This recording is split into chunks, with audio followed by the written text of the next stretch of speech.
घडीची एक ताजी बातमी समोर येते ती म्हणजे नेपाळमध्ये अडकलेल्या महाराष्ट्रातल्या पर्यटकांसोबत मुख्यमंत्री देवेंद्र फडणवीसांनी संवाद साधलाय।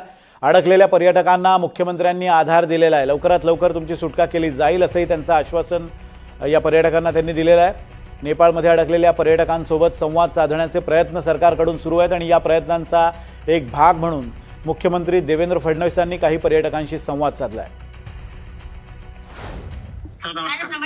नमस्कार नमस्कार। किती लोक आहेत आपण तिकडे? 4 लोक आहेत। बरं बरं बरं। आणि आपल्या महाराष्ट्रातले किती लोक आहेत आपले? 115 लोक आहेत। 115 लोक सगळे आपल्या महाराष्ट्रातले आहेत। तुमचे काय आता? काही सगळे इकडले।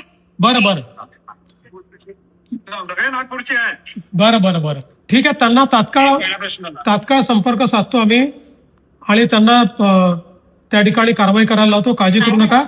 मी आता स्वतः तुमचा मेसेज मिळाल्याबरोबर आपल्या एक्सटर्नल अफेअर्स मिनिस्ट्रीला देखील बोललोय, पत्रही दिलेलं आहे, त्यांनाही सांगितलेलं आहे आणि मी स्वतःही आता हे जे तुम्ही सांगतात त्यांच्याशी संपर्क करून आपण हा पूर्ण तुमचा प्रश्न सोडवू आणि तुम्हाला बरोबर सुखरूप घेऊन येऊ। तुम्ही काळजी करू नका। पूर्ण आपली टीम कामी लागलेली आहे। तुम्हाला सुखरूप आम्ही आणू महाराष्ट्रामध्ये। काय काळजी करू नका। कारण की सगळे एलिट लोक सगळे घाबरलेले आहेत म्हणून त्याच्यामुळे नाही घाबरू नका। आम्ही सगळे टच मध्ये आहोत आणि मी स्वतः लक्ष घालतोय। काय काळजी करू नका। उद्या आमची संध्याकाळची ट्रेन आहे। हो हो हो 5 वाजताची ट्रेन आहे। त्याच्या आधी तुम्हाला पाठवा, पूर्ण तिथे पोहोचवायचा प्रयत्न करतो मी आणि सगळ्या व्यवस्था लावू आम्ही। काळजी करू नका। आता खासदार साहेब आले बहुतेक। अच्छा आले ना? आपले नेपाळचे खासदार साहेब ना? हा, त्यांना मी विनंती केली होती। संदीप राणा साहेब, हा ते येत आहेत तिथे। संदीप राणा साहेब जे नेपाळचे खासदार आहेत त्यांच्याशी बोलणं झालं आहे। ते पूर्ण मदत करतील। मी आहे त्यांच्या टच मध्ये। काळजी करू नका।